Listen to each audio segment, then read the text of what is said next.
Chapter 2 बचपन। यदि आपने सब्सक्राइब नहीं किया तो पहले सब्सक्राइब करिए।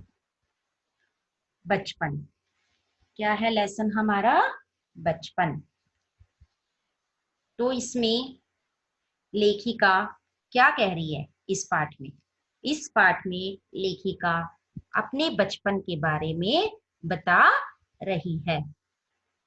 लेखिका का जन्म पिछली शताब्दी में हुआ था। वो क्या कह रही है कि उसका जो जन्म है वो पिछली शताब्दी में हुआ था। अभी लेखिका की उम्र दादी या नानी जितनी होगी। बचपन से लेकर अब तक उनके पहनावे में बहुत परिवर्तन आए। तो जब वो रहती थी ना, छोटी थी, तो उनके पहनावे में बहुत परिवर्तन आया। बचपन में वह रंग बिरंगे कपड़े पहनती थी, जैसे नीला, जामुनी, ग्रे, काला, चॉकलेटी। परंतु अब वह सफेद रंग के कपड़े ही पहनती है। पहले वे फ्रॉक, निकर, वॉकर, स्कर्ट, लहंगे, गरारे इस टाइप के कपड़े पहनती थी, लेकिन अब चूड़ीदार और घेरदार कुर्ते पहनती है। बचपन के कुछ फ्रॉक अभी भी उन्हें याद हैं।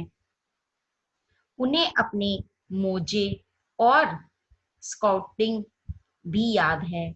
उन्हें अपने मोजे खुद धोने पड़ते थे। क्या कह रही हैं वो? कि उन्हें अपने मोजे खुद धोने पड़ते थे, यानी कि जुराबें।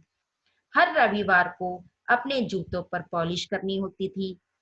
उन्हें नए जूतों से ज्यादा पुराने जूते पहनना पसंद था, क्योंकि नए जूते पहनने से पैरों में छाले हो जाते थे। आज भी उन बूट पॉलिश करना पसंद है। हर शनिवार को उन्हें सेहत ठीक रखने के लिए ऑलिव ऑयल या कैस्टर ऑयल पीना पड़ता था। उन दिनों रेडियो और टेलीविजन नहीं थे, केवल कुछ घरों में ग्रामोफोन थे।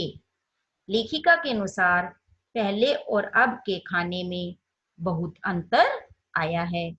पहले की कुल्फी आइसक्रीम हो गई है, कचौड़ी समोसा पैटीज में बदल गए हैं, शरबत कोक पेप्सी बन गया है। लेखिका घर में मॉल नजदीक था। उन्हें हफ्ते में एक बार ही चॉकलेट खरीदने की छूट थी, और सबसे ज्यादा चॉकलेट उन्हीं के पास रहता था। उन्हें चने जोर गरम और अनारदाने का चूरन पसंद था।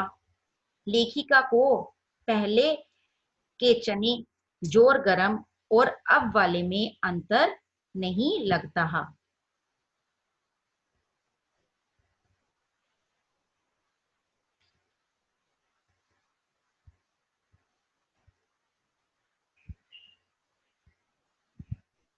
उसका स्वाद वैसा ही है। लेखिका ने अपने बचपन शिमला रिज पर बहुत मजे किए। क्या किए उसने अपने बचपन में? शिमला में रिज है ना, उसके ऊपर बहुत मजे करे। घोड़ों की सवारी भी उन्होंने की है। सूर्यास्त के समय, यानी कि जब सूर्य छुपने लगता है उसके समय, दूर दूर तक फैले पहाड़ों में मनोरंजन किया है। चर्च की बजती घंटियों को संगीत सुनकर लगता है प्रभु ईश कुछ कह रही हो। स्कैंडल प्राइड के सामने के शोरूम में शिमला कालका ट्रेन का मॉडल बना था। पिछली सदी हवाई जहाज कभी कभी देखने को मिलते थे, और हवाई जहाज देखकर ऐसा लगता था जैसे कोई भारी भरकम पक्षी पंख फैलाकर तेजी से उड़ा रहा हो। शुरू शुरू में चश्मा लगाना उन्हें अटपटा लगता था। डॉक्टर ने आश्वासन दिया था कुछ दिनों में उनका चश्मा उतर जाएगा, परंतु आज तक वह नहीं उतरा। क्या कह रही हैं वो? कि आज तक भी नहीं उतरा वो चश्मा। इसकी जिम्मेदार लेखिका खुद है। वो कैसे? वह दिन की रोशनी में नहीं पढ़कर रात में टेबल लैंप के सामने पढ़ती हैं।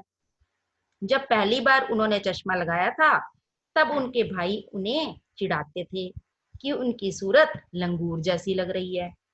धीरे धीरे चश्मा लेखिका से घुल मिल गया।